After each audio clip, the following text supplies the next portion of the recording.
வணக்கம். இது யுகம் வானொலியின் பிரதான செய்திகள். செய்தியாசிரியர் VAK ஹரேந்திரன். வாசிப்பவர் நிருஷா கனகசபை. முதலில் தலைப்புச் செய்திகள். ஜனாதிபதிகளின் பாதுகாப்பு கடமையில் இருந்து இராணுவத்தினர் நீக்கம். யாழில் எலி காய்ச்சலால் 99 பேர் பாதிப்பு. தடுப்பு மருந்துகள் வழங்கும் பணிகள் தீவிரம். அர்ச்சுனாவின் MP பதவியை ரத்து செய்ய கோரி மனு. யாழ்ப்பாண மாவட்டத்தில் காற்றின் தரம் தொடர்பில் ஆராய மத்திய சுற்றாடல் அதிகார சபைக்கு உத்தரவு. யாழில் போலீஸ் புலனாய்வு பிரிவினரால் வர்த்தகர் ஒருவர் கைது. டிரம்பின் வரி விதிப்பு மிரட்டலை எதிர்கொள்ள தயாரென நியூ பிரவுன்ஸ்விக் மாகாண முதல்வர் அறிவிப்பு. கனடாவில் கொல்லப்பட்ட இந்திய இளைஞருக்கு வாத்திய முழக்கத்துடன் இறுதி மரியாதை. கனடாவின் புதிய நிதியமைச்சராக டொமினிக் பதவியேற்பு. திருப்பதியில் பக்தர்கள் 1 மணி நேரத்தில் தரிசனம் செய்ய ஏற்பாடு. குண்டுவெடிப்பில் ரஷ்ய பாதுகாப்பு படை தலைவர் பலி.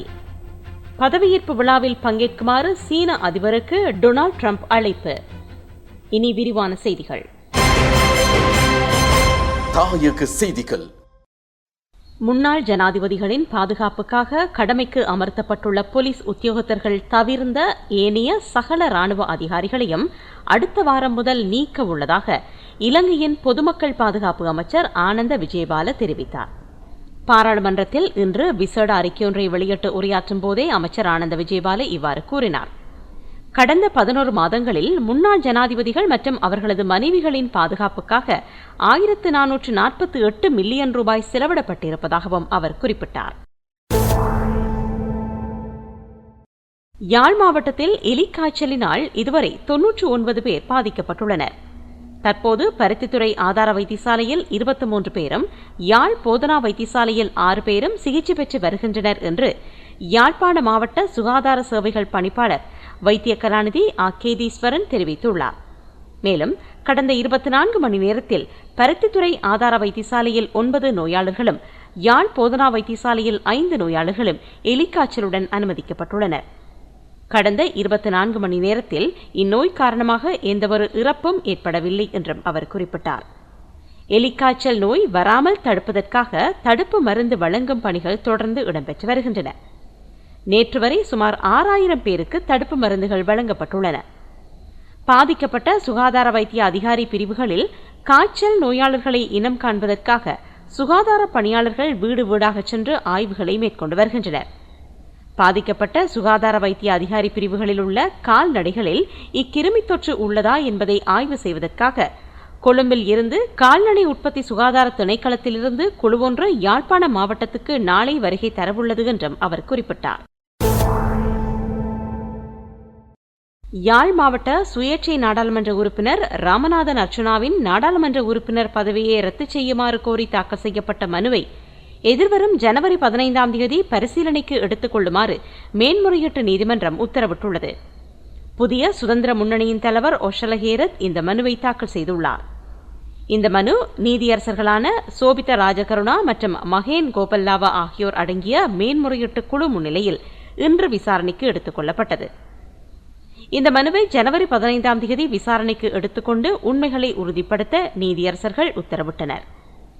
நாடாளுமன்ற உறுப்பினர் ராமநாதன் அர்ச்சுனா கடந்த பொதுத் தேர்தலின் போது அரச வைத்தியராக கடமையாற்றிய நிலையில் வேட்புமனுவை சமர்ப்பித்ததாக மனுதாரர் சுட்டிக்காட்டியுள்ளார். அரச சேவையில் இருந்து விலகாமல் இவ்வாறு வேட்புமனு தாக்கல் செய்வது சட்டவிரோதமானது என்று சுட்டிக்காட்டியுள்ள மனுதாரர் அது தேர்தல் சட்ட விதிகளுக்கு முரணானது என்றும் குறிப்பிட்டுள்ளார். இதன்படி அரசியல் சாசனத்தின் பிரகாரம் நாடாளுமன்ற உறுப்பினர் பதவியை வகிக்க தகுதியற்றவர் என்று பிரகடனப்படுத்தி அந்த ஆசனத்தை செல்லுபடியற்றதாக்கும் உத்தரவை பிறப்பிக்குமாறு கோரி மனுதாரர் இந்த மனுவை தாக்கல் செய்துள்ளார். யாழ் மாவட்டத்தின் காற்றின் தரம் தொடர்பில் 1 மாத காலத்துக்கு தொடர்ச்சியான பரிசோதனைகளை மேற்கொள்ளுமாறும், பாதகமான காரணிகள் உள்ளனவா என்பது தொடர்பில் நீதிமன்றத்தில் அறிக்கை சமர்ப்பிக்குமாறும் மேன்முறையீட்டு நீதிமன்றம் மத்திய சுற்றாடல் அதிகார சபைக்கு இன்று உத்தரவிட்டுள்ளது. பரிசோதனைகளின் போது யாழ்ப்பாணம் மாவட்டத்தில் தீங்கு விளைவிக்கக்கூடிய அளவில் காற்றின் தரம் காணப்படுமாயின் அது தொடர்பில் பொதுமக்களுக்கு அறிவுறுத்தும் பொறிமுறையை அமைப்பதற்கான சாத்தியக்கூறுகள் குறித்தும் ஆராயுமாறு நீதிமன்றம் உத்தரவிட்டுள்ளது. யாழ்ப்பாணத்தைச் சேர்ந்த வைத்தியர் உமாசுகி நடராஜா என்பவர் தாக்கல் செய்துள்ள மனு நிஷாங்க பந்துல கருணாரத்ன, சசி மகேந்திரன் ஆகியோர் அடங்கிய நீதியரசர்கள் ஆயம் முன்னிலையில் இன்று விசாரணைக்கு எடுத்துக் கொள்ளப்பட்டது. இதன்போதே நீதியரசர்கள் ஆயத்தினால் குறித்த உத்தரவு பிறப்பிக்கப்பட்டுள்ளது. யாழில் 26 லட்சம் ரூபாய் பணத்தை மோசடி செய்த குற்றச்சாட்டில் ஒருவரை போலீசார் கைது செய்துள்ளனர். யாழ் சிரேஷ்ட போலீஸ் அத்தீட்சகரின் கீழ் இயங்கும் போலீஸ் புலனாய்வு பிரிவினருக்கு கிடைத்த ரகசிய தகவலின் அடிப்படையில் நேற்றைய தினம் குறித்த நபர் கைது செய்யப்பட்டுள்ளார். இவர் யாழ்ப்பாணத்தில் வர்த்தக நடவடிக்கைகளில் ஈடுபடும் பிரதான வர்த்தகர் என்று போலீசார் தெரிவித்துள்ளனர். இந்த சந்தக நபரை நீதிமன்றத்தில் முற்படுத்திய வேளை அவரை எதிர்வரும் 18ஆம் தேதி வரை விளக்கமறியலில் வைக்குமாறு நீதவான் உத்தரவிட்டுள்ளார். கனேடிய செய்திகள்.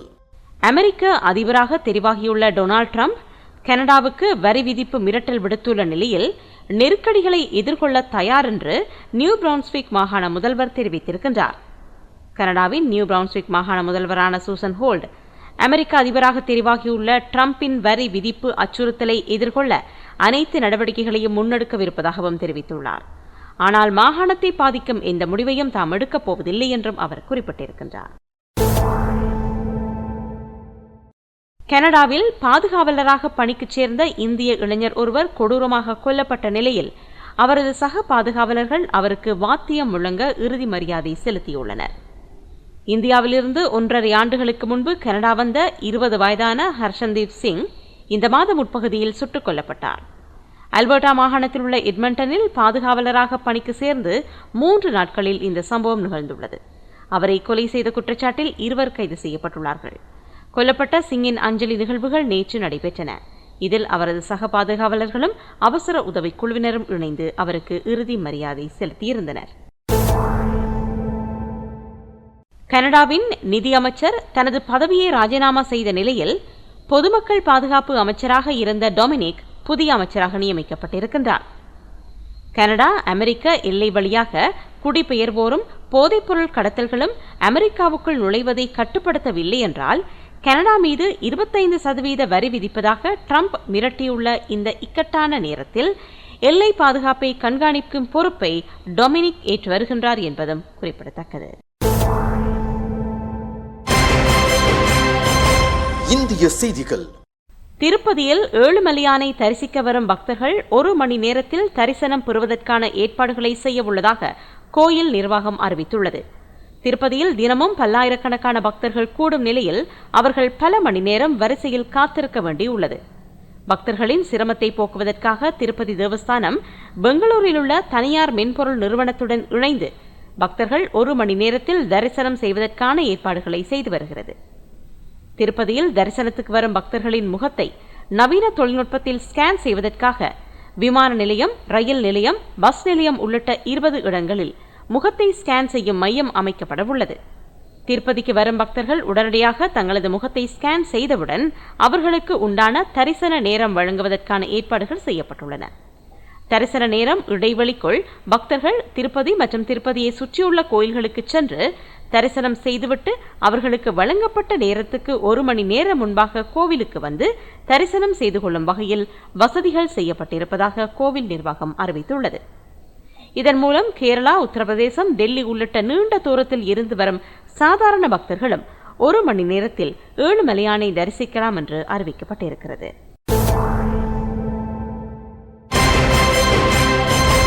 சர்வதேச செய்திகள். ரஷ்யாவின் மாஸ்கோ அருகே அடுக்குமாடி குடியிருப்பு அருகே ஏற்பட்ட குண்டுவெடிப்பில் பாதுகாப்பு படைத்தலைவர் உள்ளிட்ட 2 பலியாகியுள்ளனர். ரஷ்யாவின் கதிரியக்க வேதியியல் மற்றும் உயிர் வேதியியல் பாதுகாப்பு படையின் தலைவர் லெப்டினன்ட் ஜெனரல் ஈகோ கிரிலோவ் இந்த குண்டுவெடிப்பில் உயிரிழந்திருப்பதாக சர்வதேச ஊடகங்கள் செய்தி வெளியிட்டுள்ளன. உயிரிழந்த பாதுகாப்பு படைத்தலைவர் மீது ரசாயன ஆயுதங்களை பயன்படுத்தியதாக குற்றச்சாட்டுகள் உள்ளமை குறிப்பிடத்தக்கது. தனது பதவியேற்பு விழாவில் பங்கேற்குமாறு சீன அதிபருக்கு அமெரிக்காவின் புதிய அதிபர் டொனால்ட் ட்ரம்ப் அழைப்பு விடுத்துள்ளார். அமெரிக்காவின் 47வது அதிபராக டொனால்ட் ட்ரம்ப் எதிர்வரும் ஜனவரி 20ஆம் தேதி பதவியேற்கின்றார். பதவியேற்பு விழாவில் கலந்து கொள்ளுமாறு சீன அதிபர் ஷி ஜின்பிங்குக்கு அழைப்பு விடுக்கப்பட்ட போதிலும் அவர் இந்த விழாவில் கலந்து கொள்ள வாய்ப்பில்லை என்று தெரிய வந்திருக்கிறது. அமெரிக்காவுக்கான சீன தூதுவர் மற்றும் சில சீன அதிகாரிகள் பதவியேற்பு விழாவில் கலந்து கொள்ளக்கூடும் என்று சிபிஎஸ் செய்தி நிறுவனம் கூறுகிறது. சீன அதிபரை டொனால்ட் ட்ரம்ப் புகழ்ந்து பேசினாலும் சீனாவை பல சந்தர்ப்பங்களில் கடுமையாக விமர்சித்திருக்கின்றார். அத்துடன் தான் பதவியேற்ற பின்னர் சீனாவில் இருந்து இறக்குமதியாகும் பொருட்களுக்கு அதிக வரிகளை விதிக்கப் போவதாகவும் கூறியிருக்கின்றார். இந்நிலையில் பதவியேற்பு விழாவில் பங்கேற்குமாறு டொனால்ட் ட்ரம்ப் சீன அதிபருக்கு அழைப்பு விடுத்துள்ளார். மீண்டும் தலைப்புச் செய்திகள். ஜனாதிபதிகளின் பாதுகாப்பு கடமைகளில் இருந்து ராணுவத்தினர் நீக்கம். யாழில் எலிக்காய்ச்சலால் 99 பேர் பாதிப்பு. தடுப்பு மருந்துகள் வழங்கும் பணிகள் தீவிரம். அர்ச்சுனாவின் MP பதவியை ரத்து செய்ய கோரி மனு. யாழ்ப்பாண மாவட்டத்தில் காற்றின் தரம் தொடர்பில் ஆராய மத்திய சுற்றாடல் அதிகார சபைக்கு உத்தரவு. யாழில் போலீஸ் புலனாய்வு பிரிவினரால் வர்த்தகர் ஒருவர் கைது. டிரம்பின் வரி விதிப்பு மிரட்டலை எதிர்கொள்ள தயார் என்று நியூ பிரவுன்ஸ்விக் மாகாண முதல்வர் அறிவிப்பு. கனடாவில் கொல்லப்பட்ட இந்திய இளைஞருக்கு வாத்திய முழக்கத்துடன் இறுதி மரியாதை. கனடாவின் புதிய நிதியமைச்சராக டொமினிக் பதவியேற்பு. திருப்பதியில் பக்தர்கள் 1 மணி நேரத்தில் தரிசனம் செய்ய ஏற்பாடு. குண்டுவெடிப்பில் ரஷ்ய பாதுகாப்பு படை தலைவர் பலி. பதவியேற்பு விழாவில் பங்கேற்குமாறு சீன அதிபருக்கு டொனால்ட் ட்ரம்ப் அழைப்பு விடுத்துள்ளார். இத்துடன் செய்திகள் முடிவடைந்தன. செய்திகளை உடனுக்குடன் அறிந்து கொள்ள yugamradio.ca என்ற இணையதளத்தை பார்வையிடுங்கள். வணக்கம்.